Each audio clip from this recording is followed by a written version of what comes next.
Bonsoir à tous, bienvenue sur le plateau Equinox Soir, votre décryptage quotidien de l'actualité, de lundi à vendredi entre 19h et 21h. C'est en principe ce jour, vendredi 13 mars 2020, que les 167 députés élus lors de des dernières législatives auraient dû recevoir leurs attributs, écharpes tricolores et cocardes pour leurs véhicules. Cette étape, très attendue, marque la mutation profonde des élus dans leur évolution. Ils passent de simples citoyens à honorables. Avant cela, et depuis l'ouverture mardi dernier de la session de plein droit, les 167 députés ont été repartis en 6 bureaux de vérification des incompatibilités parlementaires. La lecture lundi prochain des rapports des 6 bureaux de vérification va donner droit tout de suite après à la remise solennelle des attributs. Puis viendra le moment très attendu, à savoir la mise sur pied du premier bureau définitif de la 10e législature de l'Assemblée nationale. Madame, Monsieur, à 20h, c'est la grande édition d'information, suivie quelque temps après par le débrief du journal. Tout de suite, c'est le fait du jour.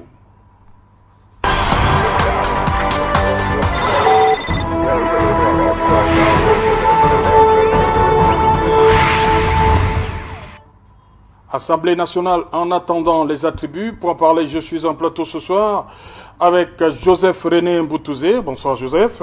Bonsoir Serge. Bienvenue à Yaoundé. Je suis à Yaoundé, je suis avec vous. Et je vous avais rassuré qu'on sera toujours ensemble. Bon, Joseph René Mboutouzé, vous êtes de la session RDPC, Sang-Méliban Sud, vous avez dit Djailobo 3, un militant du Djailobo RDPC. Moyobo Sala. Merci d'être toujours là, de répondre toujours favorablement à nos invitations. Voilà comme Yaoundé. Merci une fois de plus. À côté de vous, Arsène Batogo. Bonsoir Arsène. Bonsoir Serge Alantou, bonsoir à tous les téléspectateurs de Equinox ce soir. Tout le plaisir est pour moi de prendre part à cet autre débat de ce soir. Arsène Batogo, vous êtes porte-parole du MRC. Exact. Expliquez-nous pourquoi. Comment? Le porte-parole, c'est celui qui parle au nom du parti, c'est celui qui a été mandaté par le secrétariat national de la communication pour parler au nom du parti, pour communiquer l'actualité du parti, pour défendre les positions et la vision du parti, pour expliquer la stratégie du parti, pour présenter comment le parti compte contribuer au changement, amener le changement de manière pacifique au Cameroun. Donc, lorsque vous êtes mandaté par le parti, vous êtes le porte-parole du MRC. Voilà, merci. Madame, Monsieur, nous attendons sur ce plateau, celui-là, ce sera d'ailleurs le seul élu. On ne peut pas encore l'appeler honorable Koupit parce que c'est à partir de lundi, lorsqu'il va recevoir ses attributs, qu'on va commencer à l'appeler comme ça, l'honorable Koupit Adamou de l'Union démocratique du Cameroun. Il est toujours attendu. Je commence par vous, Arsène Batogo. Il y a eu cette actualité. En début d'après-midi, on a eu des nouvelles qui nous venaient de Garoua par rapport au professeur Maurice Kamto. Quelles sont les dernières nouvelles? Effectivement, cette actualité, c'est qu'un individu s'est glissé dans le cortège du président national, le président élu Maurice Kamto, qui faisait son entrée dans la ville de Garoua. En tout cas, il était en partance pour Maroua. Et les amis politiques de Garoua ont voulu saisir l'opportunité pour pouvoir communier avec le président national. Donc, ils sont venus l'accueillir à l'entrée de la ville, quelques moments, donc, juste peut-être après la traversée, bien sûr, de la Benoué. Il y a donc eu ce mouvement, un individu donc en civil, ils étaient 2 à bord d'une moto, ils ont été donc armés du pistolet au moment où il était prêt à dégainer. La vigilance de la garde qui est tout autour du président a donc permis d'empêcher que ce forfait soit fait. Il a donc été appréhendé avec sur lui une arme automatique. Immédiatement, il a été conduit auprès des autorités et des forces de l'ordre de la place. Les dirigeants, les cadres du MRC ont été reçus par le gouverneur. Il y a eu une mobilisation des forces vives, tout au moins des forces de sécurité, de maintien de l'ordre, de la sécurité de la ville de Garoua. Des discussions qu'il y a eu entre le gouverneur et les cadres du MRC, nous n'avons pas encore reçu jusqu'à ce moment ce qui s'est dit, mais ce qui est sûr, c'est que cet individu qui jusqu'ici s'identifierait comme un gendarme maréchal de logis-chef a donc été remis entre les mains des forces de maintien de l'ordre, et le MRC rapidement a commis un communiqué par le truchement du secrétaire national à la communication, Dr Sosten Meda Lipote, pour dénoncer ces agissements et demander donc qu'une enquête soit rapidement diligentée pour qu'on sache pourquoi cet individu a agi de la sorte, qui sont les commanditaires et quel est l'objectif, et pourquoi voulait-il ôter la vie au président Maurice Kamto, c'est quoi les enjeux. Donc le cortège, je pense jusqu'à présent, a repris la route pour Maroua, où le président Maurice Kamto doit aller à plusieurs endroits, à Tokembéré, dans plusieurs localités de la région de l'extrême nord. Ok. Joseph René Mboutouzé, vous avez un commentaire sur cette actualité? Pas spécialement. D'ailleurs, je n'ai pas suivi cette actualité. Ok. Bon, je reste toujours avec vous, Joseph René Mboutouzé. Vous qui êtes proche des élus RDPC du Sud, qu'est-ce qui se passe? Pourquoi, selon vous, cette cérémonie qui était prévue aujourd'hui a été renvoyée? Qu'est-ce qui s'est dit là-bas? Enfin, Serge, vous me voyez embarrassé parce que je ne suis ni député, oui, encore moins mais vous avez quand même des amis. Un employé de l'Assemblée nationale. Mais une cérémonie qui était prévue aujourd'hui. Du RDPC. Oui. Et pour le moment, je voudrais me limiter à des choses qui concernent le RDPC. Oui. Parce que l'Assemblée nationale, ce n'est pas le RDPC. Seulement, oui. L'Assemblée nationale, c'est une institution camerounaise, oui, et qui n'est pas régie par le bien vouloir du RDPC. Si vous avez besoin des informations qui peuvent concerner des décalages de programmes dans cette auguste institution... Non, j'ai bien demandé que vous avez vos amis. Qu'est-ce qu'ils vous disent? Parce que moi-même, lorsque je préparais cette émission, j'ai discuté avec beaucoup d'élus. Ils m'ont dit qu'ils étaient un peu déçus. Beaucoup ont dû rentrer parce que tout ce qu'ils avaient prévu aujourd'hui... Mais je crois qu'il y a un communiqué qui avait dit... Oui, justement, c'est renvoyé à la vie. C'est pas aujourd'hui que le communiqué a été rendu public. Je crois que c'est hier que le communiqué a été rendu public. Oui. Donc je crois que tout le monde savait que c'est lundi que cette cérémonie devait avoir lieu. Bon, nous avions la chance qu'il y a un député qui est en train d'arriver. Bon, lui peut-être être dans le secret de Dieu, étant de l'Assemblée nationale, il pourra peut-être davantage nous dire pourquoi cette cérémonie n'a pas eu lieu aujourd'hui.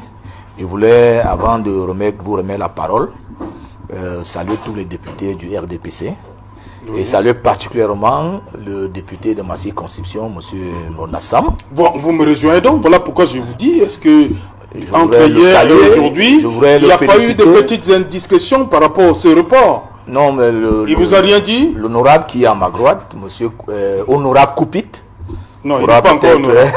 Il est dit honorable. Je voulais bien, je l'ai invité aujourd'hui parce que je voulais qu'il vienne avec ses attributs. Aborder de ses attributs. Voilà, mais malheureusement. Bienvenue, honorable. Non, bienvenue, Koupita Damou.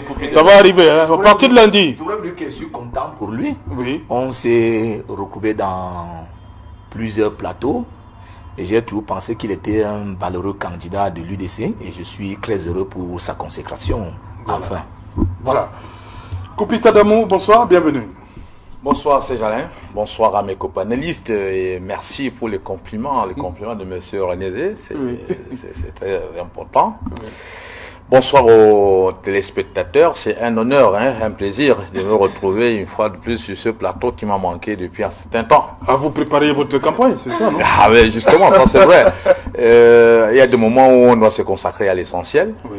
On avait fait le plateau le temps où l'activité politique n'était pas aussi forte sur le terrain. Oui.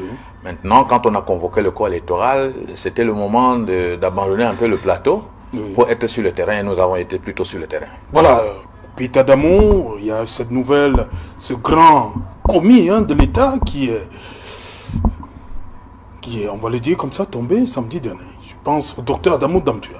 Nous avons la chance de vous avoir sur ce plateau. Exactement. Dites-nous, quelque chose. Bon, qu'est-ce que je dois dire encore plus que vous ne connaissiez? Le docteur Adamou Damtua est parti. Il est tombé les armes à la main comme un valeureux combattant pour la démocratie, le droit de l'homme, la justice, la liberté dans le monde. Ce petit matin de samedi 7 mars 2020. Je dois dire que personnellement j'étais à Bangoura.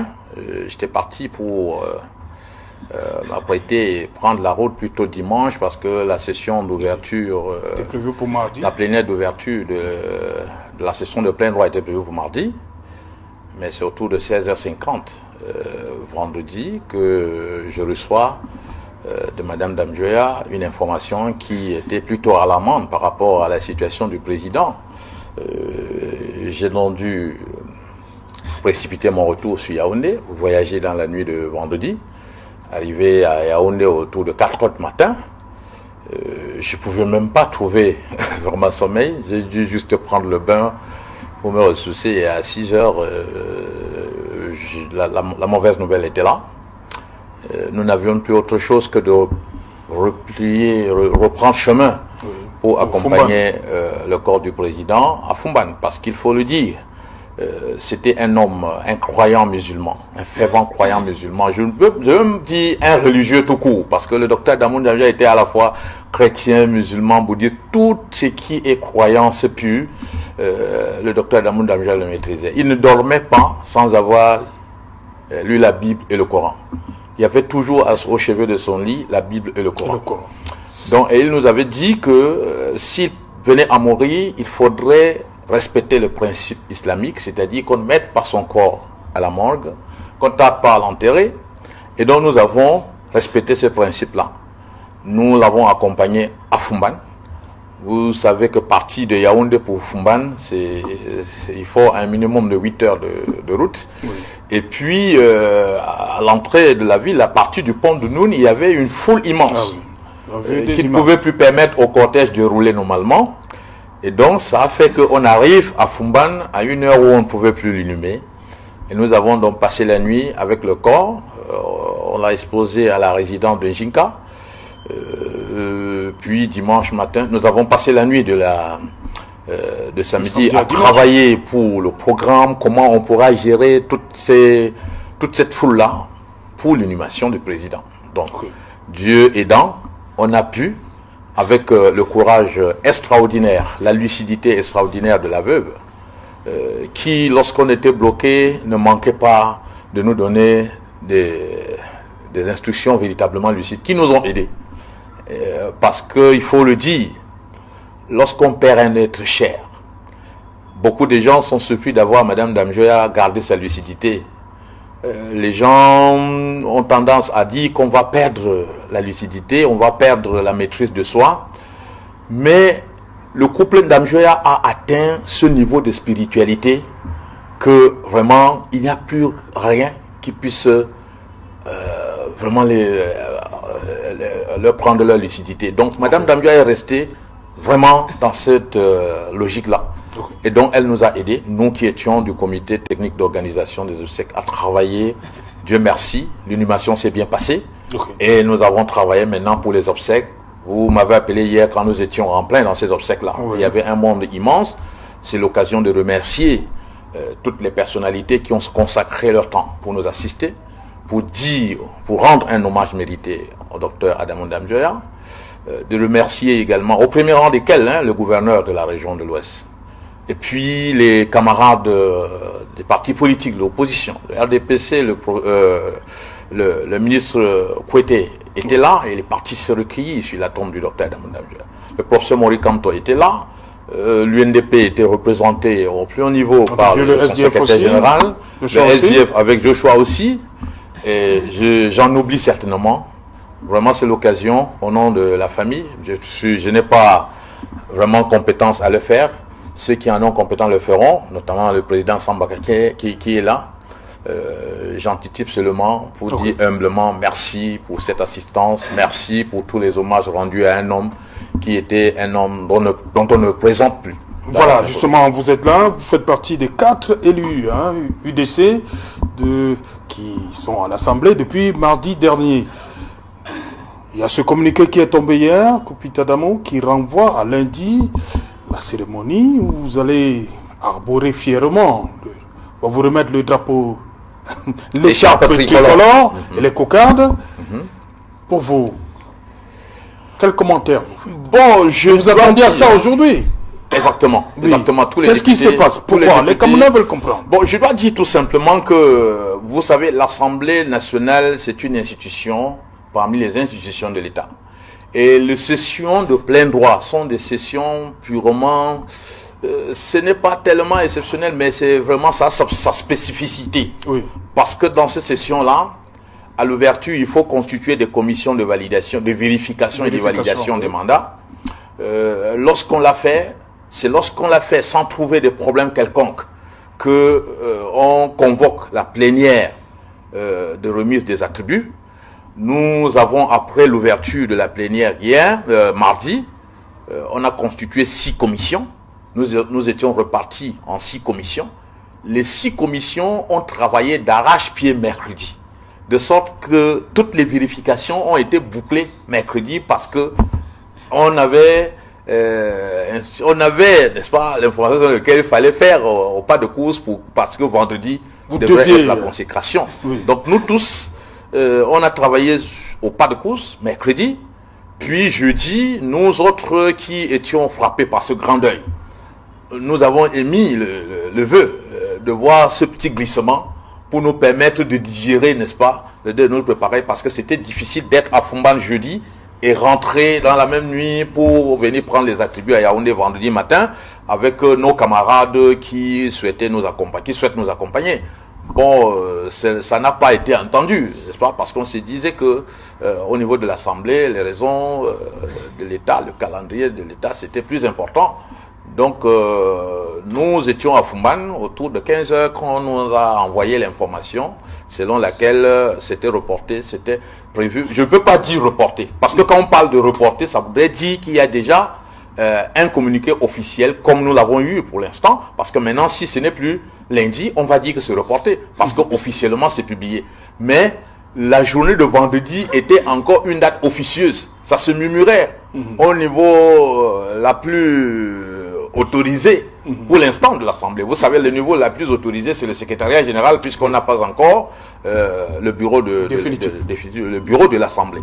Donc, il y a eu donc ce glissement. Nous sommes informés au moment où, je dois vous dire que chez moi, il y a déjà quelques gens qui s'étaient déplacés le matin, qui sont là, sont obligés d'attendre jusqu'à samedi. J'étais avec d'autres députés tout à l'heure à l'hôtel de députés qui nous disaient également qu'ils ont déjà des gens.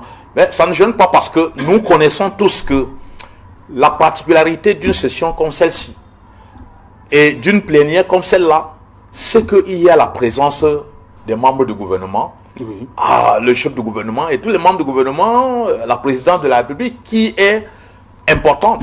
Donc, peut-être il y a des raisons d'ajustement de calendrier et autres. Oui. Bon, ce n'est pas vraiment, on ne doit pas en faire un problème. Oui. On va tout simplement supporter les 2-3 jours de décalage là, et puis les choses vont se passer normalement. Ok. Hassen Bassogo, vous venez d'écouter Kopita Adamou, il dit qu'ils ont bouclé au niveau des 6 bureaux de vérification, ils ont bouclé leur travail par rapport aux incompatibilités et que ils ont été surpris pour le cas des députés SDF hier à UDC, hier à 15h, que c'était reporté à lundi. Pourtant, on ne devrait pas avoir ce gros écart là entre la fin et la remise des attributs. Quelle lecture vous faites de ce nouveau calendrier? Effectivement, je voudrais d'abord saisir l'opportunité pour féliciter Kopita Adamou pour son élection. Lui et moi sommes retrouvés plusieurs fois sur les plateaux d'autres chaînes concurrentes et je me réjouis de ce que mon compagnon de fortune, tout au moins de circonstances, soit un honorable parlementaire. Oui, oui. Donc ça fait beaucoup plaisir de voir quelqu'un qui monte et qui arrive. Bon, maintenant, pour répondre à la question que vous me posez, la première des choses, la première observation que je fais, c'est que cette assemblée qui rentre est une assemblée partielle.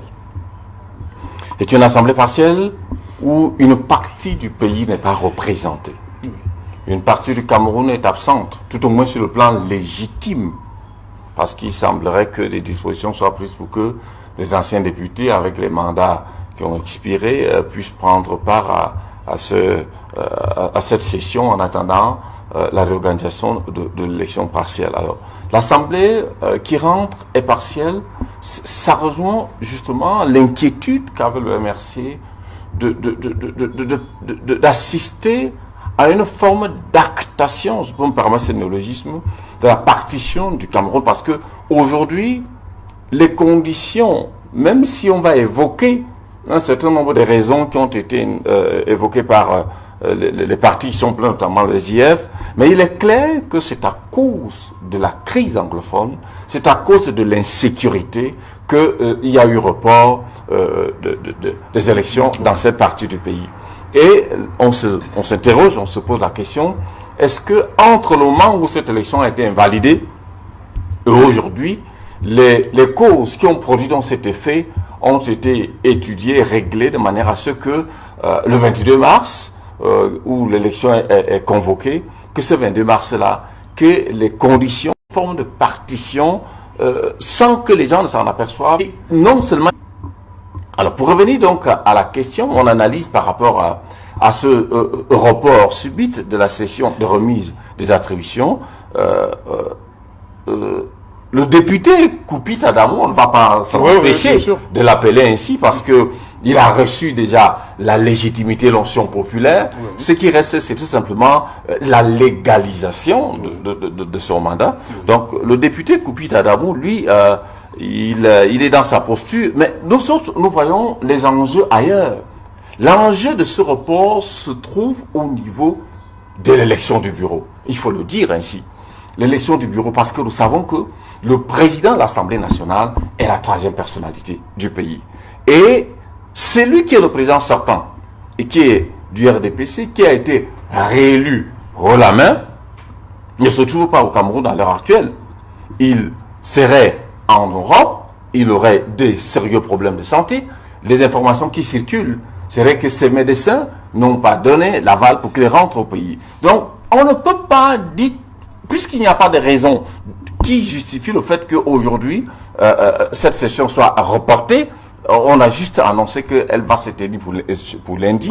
Parce que, en réalité, le parti au pouvoir qui a la majorité obèse, même comme l'Assemblée partielle aujourd'hui, tire les ficelles et veut se rassurer que, en réalité, le statu quo reste. Il semblerait que le président sortant se sente à mesure, tout au moins, nourrisse des ambitions. Moi, c'est mon analyse. Oui, Hassan Bakou, permettez, le député qui est sur ce plateau nous a dit que on pourrait parler de report à partir de lundi. Si lundi, il n'y a pas cette fameuse cérémonie de remise, on pourra alors parler de report. Parce que pour lui, vendredi, c'était de manière officieuse. Alors, ce qui s'est passé mardi, les travaux en commission, y avait-il un calendrier qui était sorti officiellement pour dire que vendredi... Est-ce qu'il y avait donc... Non, j'ai dit... Ce calendrier est donc sorti maintenant. Je dis... Je parle pas seulement de la cérémonie de remise des attributions. Nous sommes dans la session de plein droit. Ce qui veut dire donc qu'il y a les travaux de vérification, il y a maintenant les travaux d'enregistrement, des dossiers, ça fait partie du fonctionnement normal, légal et officiel de l'Assemblée nationale. Pourquoi est-ce qu'il faudrait que la session, la remise des attributions fasse l'objet d'une communication particulière? C'est parce qu'il y a des enjeux très énormes. L'enjeu qui consiste en l'élection du président, tout simplement, et les gens ne veulent pas qu'on en parle. Joseph René Mboutouzé, tu as dit, il y a un enjeu derrière ce report. Ce report, tu as dit qu'on a fixé ça lundi. Je suis toujours très amusé quand j'entends les gens du MSC intervenir. Ils sont toujours du mauvais côté, ils ont toujours une attitude négative. Moi, je voudrais d'abord observer ici que l'honorable que nous avions sur le plateau, avant toute autre raison, je vais redire ce qu'il a commencé par dire, qu'ils ont souhaité que la cérémonie soit renvoyée. Ils ont fait officiellement une demande. Bon, là, ni lui, ni moi, ni personne ne peut pas dire que le renvoi peut aussi provenir du fait qu'ils aient demandé et que le secrétaire général de l'Assemblée, forcément, qui a été aussi touché par le deuil de ce grand homme d'État, le docteur Adamou Ndamjoya, ait vu que la demande se justifiait et que par conséquent, on pouvait renvoyer. C'est une piste qu'on ne peut pas totalement rejeter. Moi, je préfère prendre des choses de façon positive. Bon, vous voyez, je suis étonné que ce soit le MRC qui cherche des hypothèses dans l'élection d'une assemblée à laquelle ils n'ont pas voulu participer. Je suis même encore étonné. Pourquoi jusqu'à aujourd'hui, ils doivent continuer à justifier leur refus d'avoir participé à cette élection? On dit souvent qu'il y a 3 façons de perdre le temps. Soit en faisant mal, soit en ne rien faire, soit en faisant à contre-temps. Et sur le coup, je pense que le MSC est en train de perdre doublement le temps. Parce qu'ils font les choses à contre-temps. L'heure n'est plus là pour chercher à justifier pourquoi il ne fallait pas participer à cette élection. L'élection a eu lieu. Ce que nous attendons maintenant, c'est qu'on remette les attributs aux députés. Mais vraiment, je ne sais pas qu'est-ce qui les intéresse tant, puisque pour eux, cette assemblée, ces élus, devrait être un non-événement. D'ailleurs, même sur ce plateau, ils ne devraient même pas féliciter l'honorable Koupit, parce que c'est donné, parce que le féliciter, c'est donner de la légitimité à cette élection. Ça veut dire qu'il reconnaît l'honorable Koupit comme député. On ne devrait même pas le reconnaître comme tel au vu de leur posture. Parce que pour eux, ces élections devraient constituer un non-événement, devraient être nul et de nul effet. Vraiment, je voudrais conseiller mes amis du MRC de se préparer et d'attendre tranquillement les 5 prochaines années, en espérant que tout sera calme au nord-ouest et au sud-ouest, et en espérant aussi qu'ils auront proposé une autre loi électorale au Cameroun. Mais ce que je sache, c'est que l'élection a bel et bien eu lieu. C'est vrai qu'il y a le Conseil constitutionnel qui a annulé les élections dans certaines circonscriptions. Oui. Et je ne pense pas, je peux me tromper, que ce soit une première où on annule l'élection des députés dans certaines circonscriptions au Cameroun.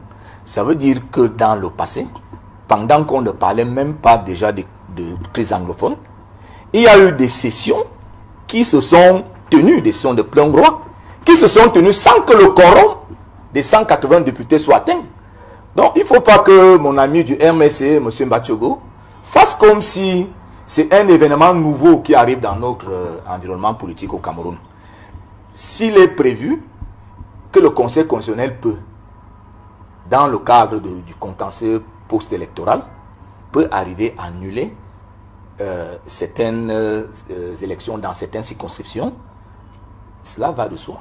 Que la situation qui se vit aujourd'hui est tout à fait légale. Et ça ne devrait pas avoir autre commentaire que la décision que le Conseil constitutionnel a prise d'annuler ces élections dans ces circonscriptions-là. Voilà, honorable Koupit Adamo, on va vous appeler comme ça. Par anticipation. Oui, par anticipation. C'est lundi, hein, voilà. Il reste quelques jours.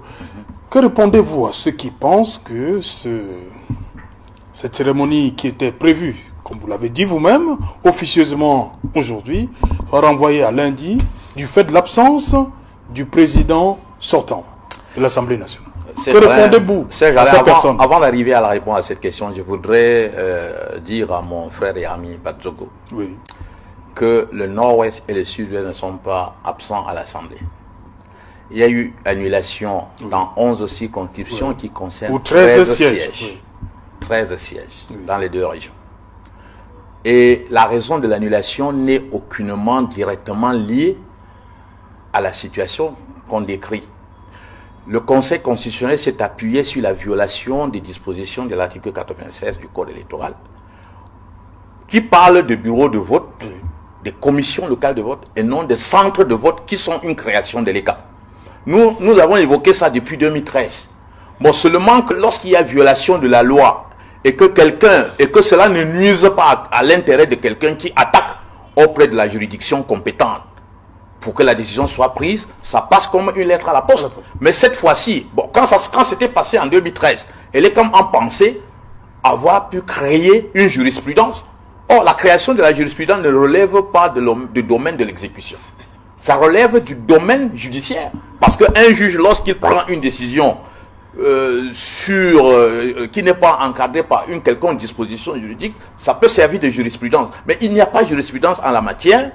C'est tout simplement qu'en 2013, personne n'a attaqué Elecam sur cette violation de la loi. Aujourd'hui, que les intérêts du SIF étaient menacés du fait de l'application de cette disposition contraire à la loi, le SIF a attaqué et a eu gain de cause. Il y a donc eu annulation des élections par l'organe compétent dans 11 circonscriptions concernant 13 sièges. On ne peut donc pas faire croire, comme j'ai entendu certains ONG même dans le monde dire que non, Nord-Ouest, Sud-Ouest sont absents à l'hémicycle. Ce n'est pas vrai. Deuxièmement, on a parlé ici de quorum à l'Assemblée. L'Assemblée nationale du Cameroun, c'est 180 députés. Vous savez que le règlement intérieur fixe, quand on parle du quorum, c'est le minimum de députés dont qu'il faut réunir pour que l'Assemblée puisse légiférer, statuer normalement. Et Madame la Présidente, la doyenne d'âge, oui, elle s'est pliée à ce devoir avant de déclarer ouvert. C'est-à-dire la moitié plus un député. Plus un député. Donc ça s'est très bien passé. Donc moi je pense qu'on ne peut pas se targuer de ça. Et la deuxième chose, c'est que il a dit la session de plein droit, ça va être consacré, vérification, enregistrement et puis consécration. Non. Quand les députés arrivent, vous devez constituer le dossier en fournissant les pièces demandées par le secrétariat général. La première chose, c'est l'enregistrement. Quand vous enregistrez, on crée votre dossier à l'Assemblée. Et puis, ce sont ces dossiers maintenant qui sont répartis dans les différentes commissions de vérification. Ce sont les députés qui vérifient. Ce ne sont pas le personnel. Oui, c'est nous-mêmes qui avons travaillé pour vérifier. Et donc, quand le travail de vérification est terminé, on convoque la séance d'adoption des rapports des différentes commissions. C'est ce qui s'est passé hier. C'est-à-dire, nous avons travaillé jeudi, toute la journée de jeudi, pour épuiser les vérifications. Et maintenant, les mêmes 6 commissions devaient se réunir pour adopter les rapports. Et ça, c'est fait.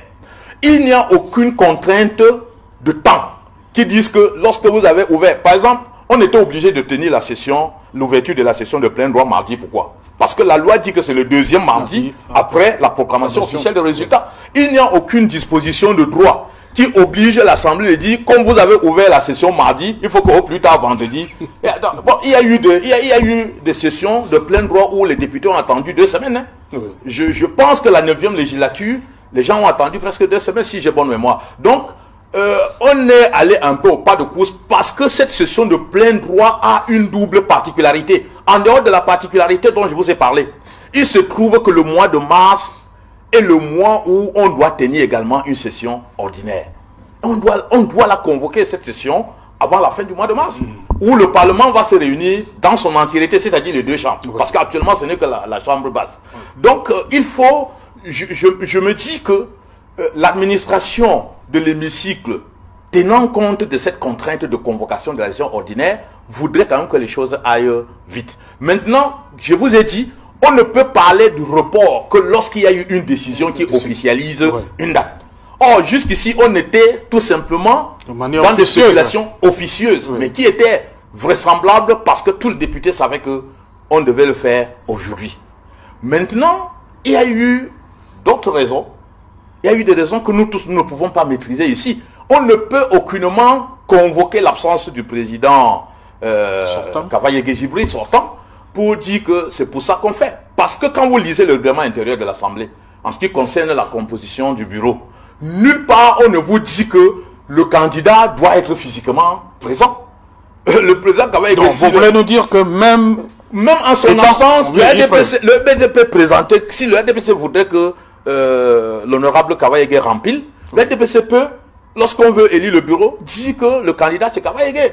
Et Kavaye a le droit, n'est-ce pas, comme tout autre parlementaire, de donner procuration à un autre député pour le représenter et voter en ce lieu et place. Donc moi, je ne pense pas que cela soit véritablement une raison.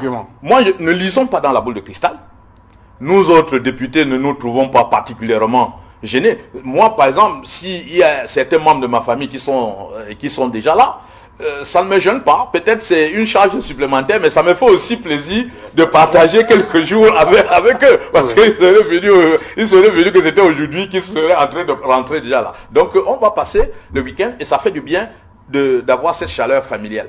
Ne spéculons pas dessus, mais disons tout simplement que comprenons que le bureau qu'on va constituer après le port des attributs lundi sera un bureau extrêmement éphémère.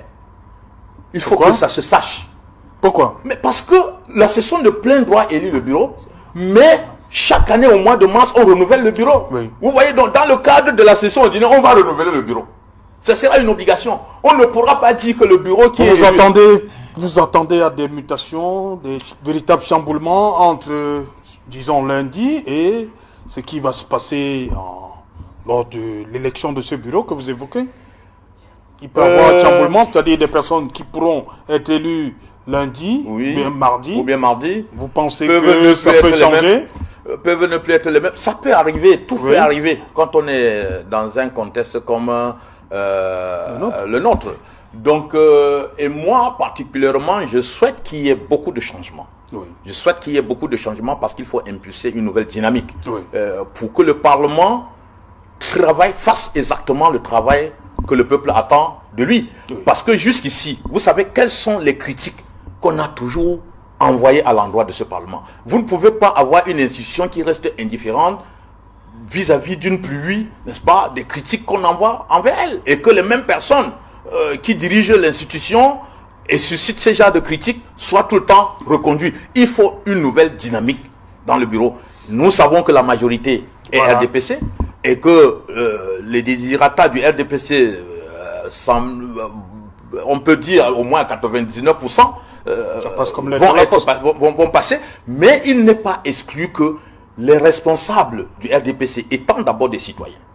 Vous avez suivi comme moi le discours de la doyenne d'âge.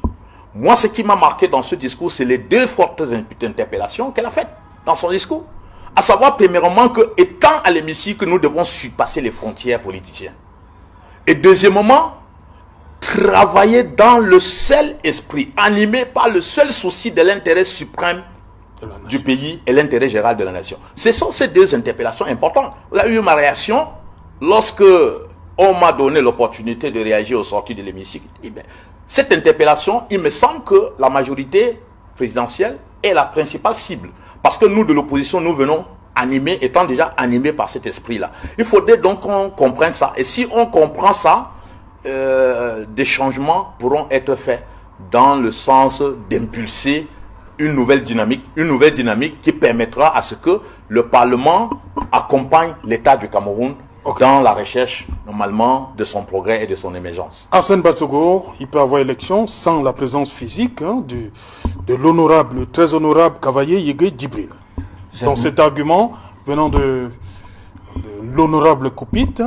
J'admire l'attitude et bien évidemment l'analyse très candide de l'honorable Koupit Adamou, qui est une analyse visionnaire, une analyse de rêve.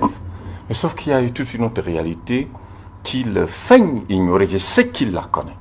Il connaît cette réalité, mais vous savez quand même, lorsque un certain nombre de paradigmes changent, il vaudrait mieux adopter aussi un certain langage.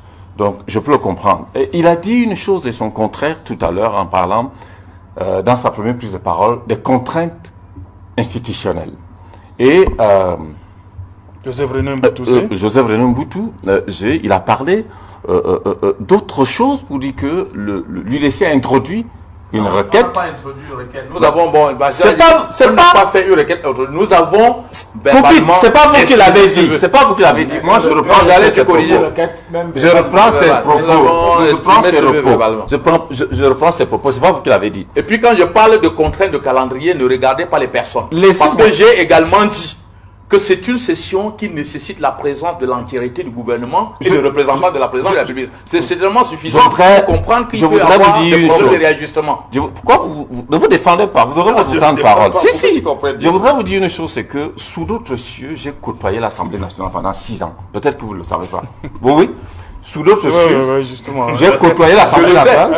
Voilà. Donc, vous connaissez, vous voulez dire que vous connaissez la maison de l'intérieur? C'est pour lui dire que je comprends son langage candide. Oui. Il dit une chose et son contraire. Il dit qu'il y a pas de contrainte de temps.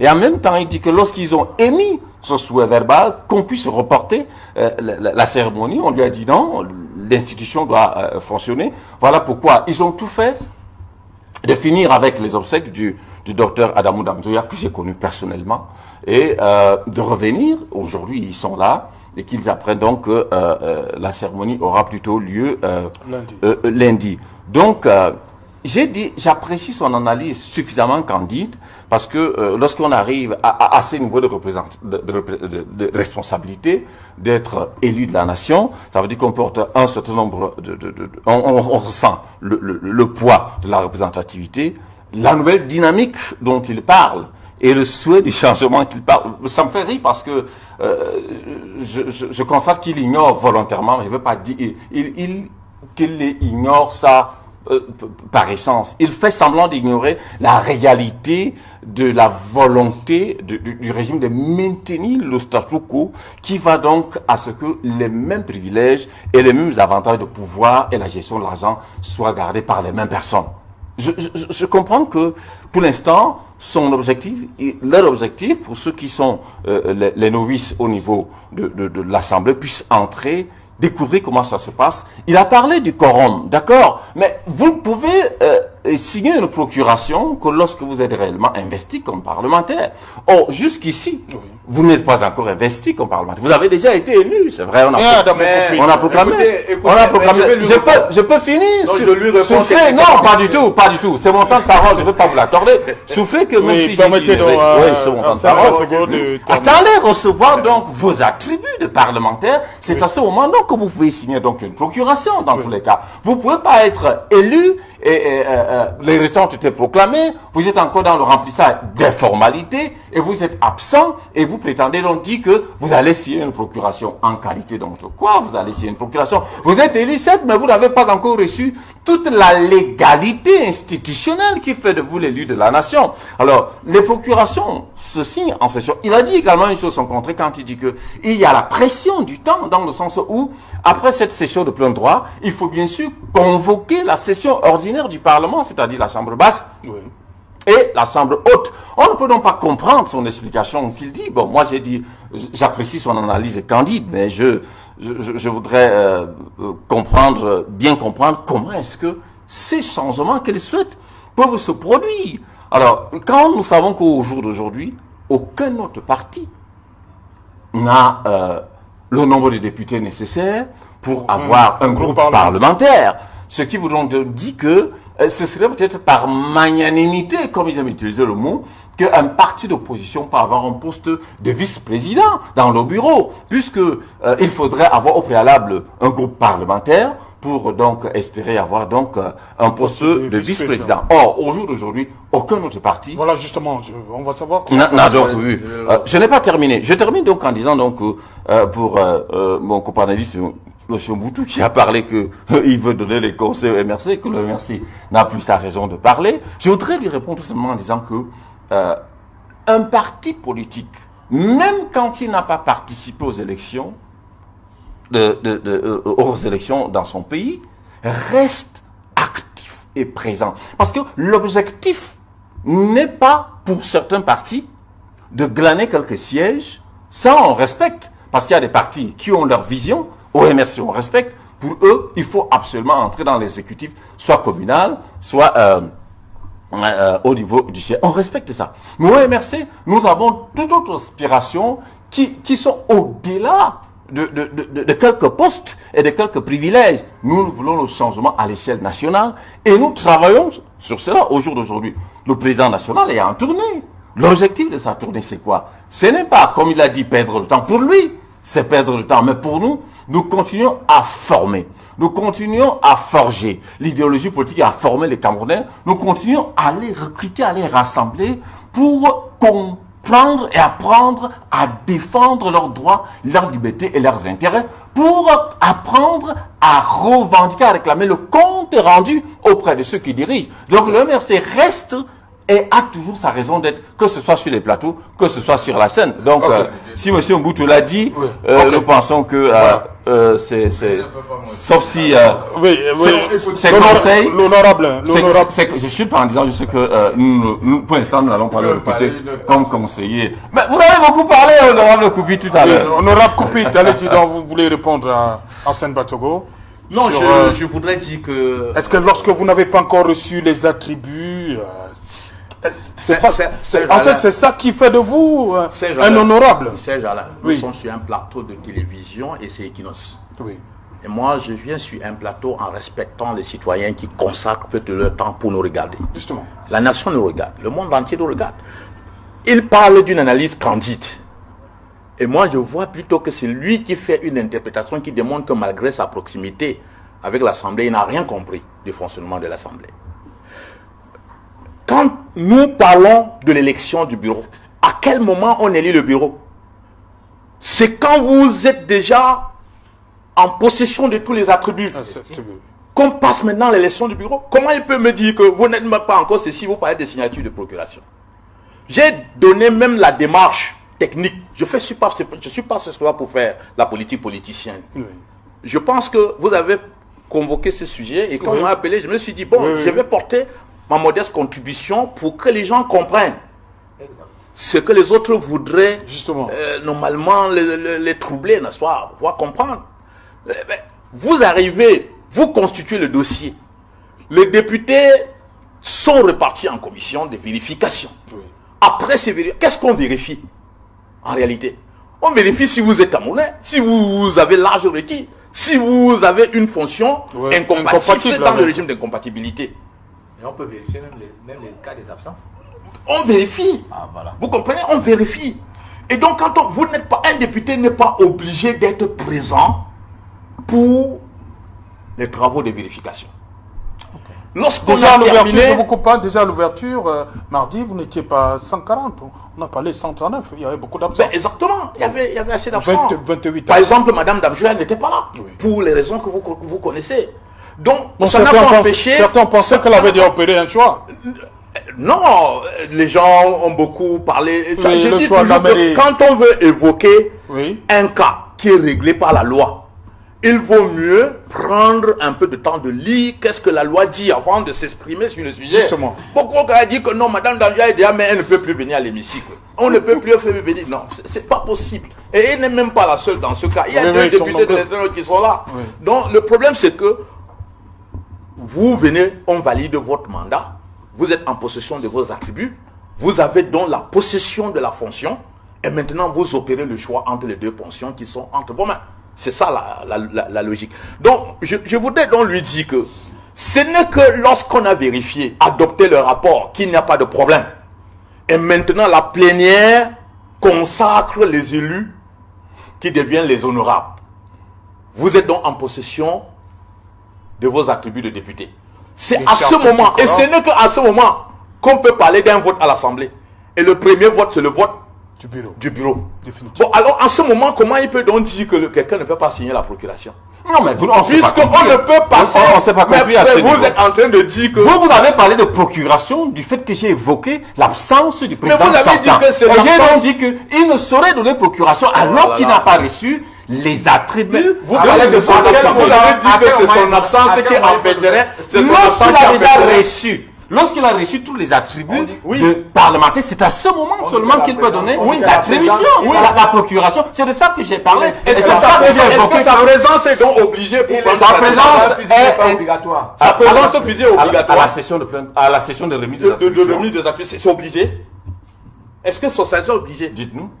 Mais il faut comprendre. Dites-nous justement. Ne trompons pas l'opinion. Oui, honorable. Ce n'est pas obligé qu'un député élu dont le dossier a été vérifié et validé, soit obligatoirement présent à la session de remise des attributs.